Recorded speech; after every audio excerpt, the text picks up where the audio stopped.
आपने अक्सर एक चीज नोटिस करी होगी कि हम कभी भी किसी बहुत ही मामूली चीज को जब किसी बहुत ही कीमती चीज से कंपेयर करते हैं तो एक जुमले का इस्तेमाल करते हैं कि यार इन सब में वो बात नहीं है जो उसमें है, इन सब में वो चीज नजर नहीं आती जो उसमें नजर आती है। और जब बात आती है इंडियन क्रिकेट की बॉलिंग की तो कुछ ऐसे ही जुमलों का इस्तेमाल होता है none other than Jasprit Bumrah के लिए। पिछले एक साल से जब बुमराह इंडियन क्रिकेट से पूरे तरीके से दूर थे और एनसीए में रिकवर हो रहे थे, यूं तो हम उन्हें अपना समझ के बहुत भला बुरा कह रहे थे, कई सारे ताने दे रहे थे क्योंकि हम जानते थे कि बुमराह का ना होना टीम को नुकसान कर रहा है। लेकिन सेम टाइम पे हर भारतवासी यह भी चाह रहा था कि जल्द से जल्द बुमराह टीम में वापसी करें। और हर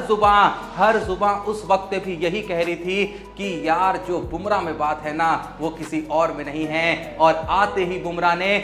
ने कम बैक करते ही ये साबित कर दिया कि आखिर क्यों उनके बारे में ये बातें करी जाती थी। अब कल के दिन जैसे ही बुमराह ने 4 ओवर में मात्र 15 रन देके 2 विकेट चटकाए और इस किफायती स्पेल के दम पे उन्होंने भारत को आयरलैंड के खिलाफ इस सीरीज में विजेता बना दिया, तो उसके बाद एक इतना बड़ा ऐलान हुआ जिसने हर किसी को चौंका के रख दिया, जिसके बाद हर कोई ये कहने पे मजबूर हो गया कि भाई हमने इतना कुछ हो जाएगा ये बिल्कुल भी नहीं सोचा था। मैं जानता हूं कि आपके मन में सवाल उठ रहा होगा कि यार ऐसा भी क्या हो गया, तो धैर्य रखिए बताता हूं। पर वो देखने से पहले हम आपके लिए लेके आए हैं इंडिया का नया gaming sensation tiger exchange. Tiger exchange है इंडिया का सबसे तेज बढ़ता हुआ गेमिंग प्लेटफॉर्म। खेलो सीधे कंपनी के साथ और पाओ 100% ज्वाइनिंग बोनस और 5% लॉस बैक। टाइगर एक्सचेंज में आओ और जीतो अभी। और अगर कुछ भी सवाल हो तो टाइगर एक्सचेंज का 24/7 कस्टमर सपोर्ट तो हमेशा है ही तुम्हारे साथ। और भाई ये कोई पेड प्रमोशन नहीं है, ये मैं तुम्हें अपनी तरफ से बता रहा हूं, तो बिल्कुल भी वेट मत करो। पिन कमेंट में दिए हुए लिंक से जाके टाइगर एक्सचेंज में रजिस्टर करो। पिन कमेंट में इनका व्हाट्सएप नंबर मिल जाएगा, तो मस्त भैया बोनस कमाने का, मस्त प्राइजेस जीतने का और उसके बाद ऐशी ऐश करने का। For the real man be the tiger. तो वापस चलें अपनी स्टोरी पे। जैसा मैं कह रहा था कि कल के मैच में बुमराह ने सिर्फ अपनी बॉलिंग के दम पे ही भारत को विजेता नहीं बनाया, बल्कि साथ ही साथ अपनी कैप्टनसी के दम पे भी उन्होंने कहीं ना कहीं ये साबित कर दिया कि वो कोई वही कप्तान नहीं है, वो कोई पार्ट टाइम कप्तान नहीं है। अगर भारत इंडियन क्रिकेट के भविष्य को लेके थोड़ा बहुत भी असमंजस में है कि एक बार जब रोहित शर्मा भारतीय टीम से चले जाएंगे तो आखिर देश की कप्तानी कौन करेगा, तो बुमराह ने इन 2 मैचों से ही ये साबित कर दिया कि मुझे भी ऑप्शन में जरूर रखिएगा, मुझको आप भूलिएगा नहीं। अगर आपको ना पता हो तो मैं बता दूं कि कुछ ही दिन पहले ये खबर ऑलरेडी हमारे सामने आ गई थी कि ऐसा हो सकता है कि शायद रोहित शर्मा के जाने के बाद जहां एक फॉर्मेट में कप्तानी हार्दिक पांड्या संभालेंगे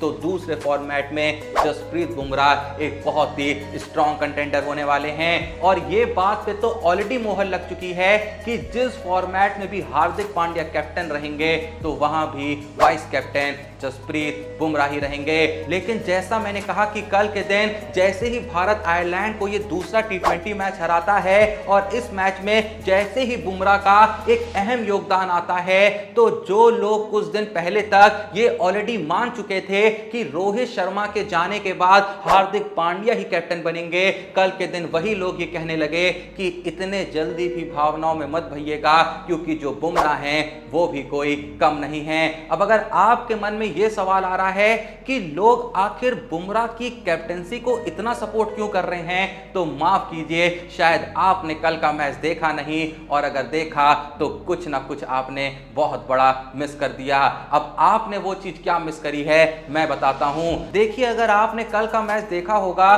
तो आप ऑलरेडी इस बात से परिचित होंगे कि कल का मैच अंत करने के लिए कोई और नहीं जसप्रीत बुमराह खुद ओवर डालने आए थे और उस ओवर में उन्होंने दिए थे 0 रन। हालांकि आखिरी बॉल पे बाई के तौर पे 4 रन जरूर आ गए थे जिसमें संजू सैमसन की गलती थी, और वहां पे साफ संजू सैमसन की गलती थी क्योंकि वो बॉल उनको पकड़नी चाहिए थी लेकिन उन्होंने मिस कर दी थी। और यहां पे लोग उम्मीद कर रहे थे कि कैप्टन होने के नाते बुमराह थोड़ा सा गुस्सा दिखाएंगे, थोड़ा सा चिल्लाएंगे या थोड़ा सा घूरेंगे, लेकिन बुमराह कहते हैं कोई बात नहीं, कोई दिक्कत की बात नहीं। बुमराह बहुत ही आराम से मुस्कुराते हैं और बदले में ताली बजाने लगते हैं। लेकिन सिर्फ इस चीज के बेसिस पे लोग ये नहीं कह रहे हैं कि हार्दिक पांड्या से बेहतर कैप्टन बुमराह हैं। लोग असल में यहां पे एक और इंसिडेंट की बात कर रहे हैं जो हमें मैच खत्म होने के बाद ही देखने को मिला था। अब जैसे ही बुमराह वो लास्ट बॉल डालते हैं तो सारे प्लेयर्स आपस में हाथ मिलाने लगते हैं, लेकिन क्या देखने को मिलता है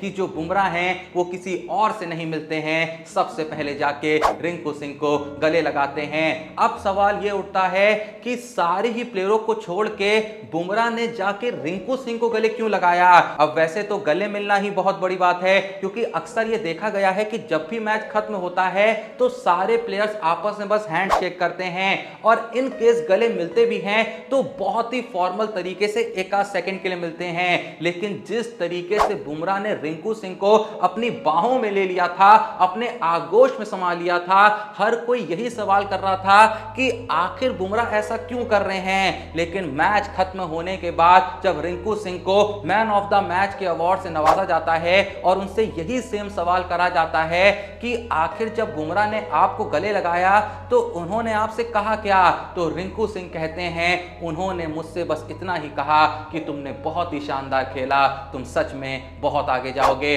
और जैसे ही बुमराह ने मुझसे ये बात कही तो मेरा जो कॉन्फिडेंस था वो एक अलग ही लेवल पे पहुंच गया। अब रिंकू सिंह के बाद जब जीती हुई टीम के कप्तान यानी कि बुमराह को पोस्ट मैच प्रेजेंटेशन में इनवाइट करा जाता है और यही सेम सवाल उनसे किया जाता है कि सारे ही प्लेयरों को छोड़ के आपने सीधे रिंकू सिंह को गले क्यों लगा लिया, तो बुमराह यहां पे फिर से वही बात कहते हैं जो रिंकू सिंह ने कही। बुमराह अपनी बात को और समझाते हुए ये भी कहते हैं कि जब भी कोई नया प्लेयर अच्छा परफॉर्म करता है तो जरूरी है कि उसको ये एहसास कराया जाए कि उसने सच में अच्छा खेला है, क्योंकि जब आप किसी अच्छे काम करने वाले को ये बताते हो कि तुमने अच्छा काम किया है तो वो और ज्यादा मेहनत करने के लिए लग जाता है, वो और ज्यादा प्रयास करने लगता है, वो और ज्यादा मेहनती बन जाता है ताकि आने वाले वक्त में वो और बेहतर कर सके। इसलिए जरूरी है कि अच्छे काम को अप्रिशिएट किया जाए। देखिए जाहिर सी बात है कि सिर्फ इन 2 मैचेस के बेसिस पे ये बिल्कुल भी आकलन नहीं लगाया जा सकता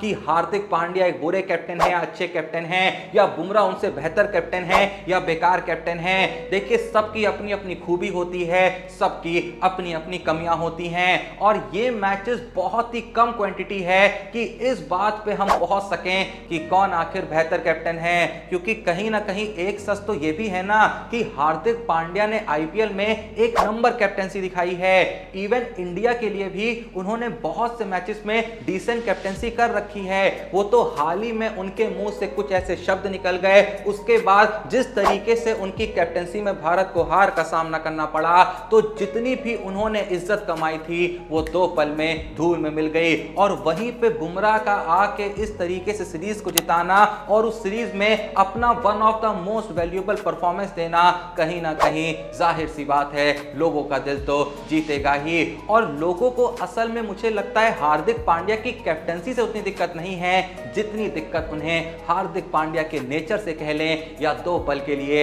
हार्दिक पांड्या के एटीट्यूड से है। तो कई लोग कल के दिन सोशल मीडिया पे ये ट्रेंड भी चला रहे थे कि हार्दिक पांड्या और बुमराह में सिर्फ परफॉर्मेंस के बेसिस का डिफरेंस नहीं है बल्कि उनके नेचर के बेसिस का भी डिफरेंस है। चाहे वो हार्दिक पांड्या का ईगो कह लें, चाहे वो हार्दिक पांड्या का एटीट्यूड कह लें, चाहे हार्दिक पांड्या का हार के बाद ही मुस्कुराना कह लें, या चाहे हार्दिक पांड्या का अपने जूनियर प्लेयर्स पे थोड़ा सा चिल्लाना कह लें। लोगों का कहना था कि हार्दिक पांड्या को बुमराह से सीखना चाहिए कि किस तरीके से कैप्टनसी करी जाती है, और अगर 2 पल के लिए वो कैप्टनसी नहीं सीख सकते तो सबसे पहले तो ये सीखना चाहिए कि किस तरीके से एक अच्छा इंसान बना जाता है। मैं जानता हूं कि ये बात सुन के आपको थोड़ा बहुत दुख भी हो रहा होगा या शायद बहुत ज्यादा दुख हो रहा होगा, क्योंकि हार्दिक पांड्या भी इंडियन टीम के one of the best player हैं। उनके जैसा ऑलराउंडर मिलना आज हर टीम का सपना है, लेकिन फिर भी कहीं ना कहीं ये लगता है कि जो लोग ये बातें कर रहे हैं ये बहुत गलत तो नहीं है, क्योंकि जैसा मैंने अभी अभी कहा कि लोगों को Hardik Pandya as a player से दिक्कत नहीं है जितना Hardik Pandya as a person से है। और सबसे कमाल की बात तो ये है कि जैसे ही कल के दिन भारत बुमराह की कैप्टनसी में इस सीरीज को अपने नाम करता है तो चारों तरफ कुछ अनऑफिशियल सोर्सेज से एक खबर यह भी सामने आने लगती है कि जहां अभी फिलहाल के लिए एशिया कप 2023 और वर्ल्ड कप 2023 में हार्दिक पांड्या को ऐसा वाइस कैप्टन माना जा रहा है, बहुत चांसेस हैं कि इन दोनों ही बड़ी टूर्नामेंट्स में हार्दिक पांड्या नहीं बल्कि जसप्रीत बुमराह वाइस कैप्टन बन जाएं। अगर कुछ लोगों को यह सुनकर बहुत ज्यादा शौक लग रहा है तो मैं यह भी बता देता हूं कि जब तक जसप्रीत बुमराह फिट थे तो उस वक्त पे जो रोहित शर्मा के डेप्यूटी थे वो हार्दिक पांड्या नहीं बुमराह ही थे। यानी कि हार्दिक पांड्या ने बुमराह को रिप्लेस किया था जब बुमराह इंजर्ड थे।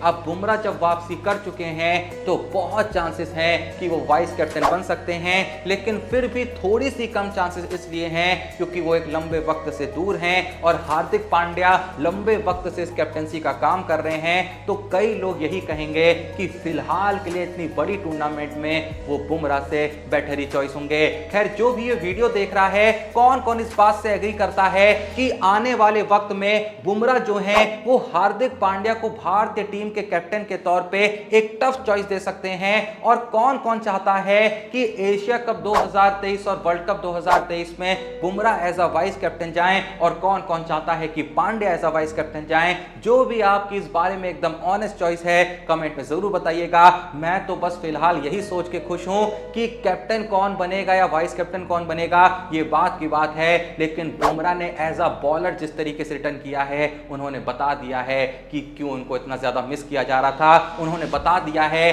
कि क्यों उनके जैसा बॉलर आज के वक्त भी इंडियन टीम के पास नहीं है। तो फिलहाल तो मैं यही सोच के खुश हूं, लेकिन जो सवाल मैंने आपसे किया है उसका जवाब प्लीज कमेंट में जरूर दीजिएगा। बाकी पिन कमेंट में दिए हुए लिंक से टाइगर एक्सचेंज पर रजिस्टर करना बिल्कुल ही मत भूलिएगा, क्योंकि जैसा मैं आपको ऑलरेडी बता चुका हूं कि ये इस वक्त पे इंडिया का बेस्ट गेमिंग प्लेटफॉर्म है और सबसे तेज चारों तरफ फैल रहा है। एक बार मेरे कहने पे जरूर चेकआउट करिएगा, मैं आपको गारंटी दे रहा हूं कि फिर आप पीछे नहीं हट पाएंगे। तो जाके जरूर देखिएगा। वीडियो पसंद आई तो वीडियो को एक लाइक दीजिएगा, और अगर आपने चैनल को सब्सक्राइब नहीं करा तो प्लीज थोड़ा सपोर्ट करने के लिए अभी चैनल को सब्सक्राइब करिएगा। बाकी मिलते हैं नेक्स्ट वीडियो में, तब तक के लिए जय हिंद, धन्यवाद।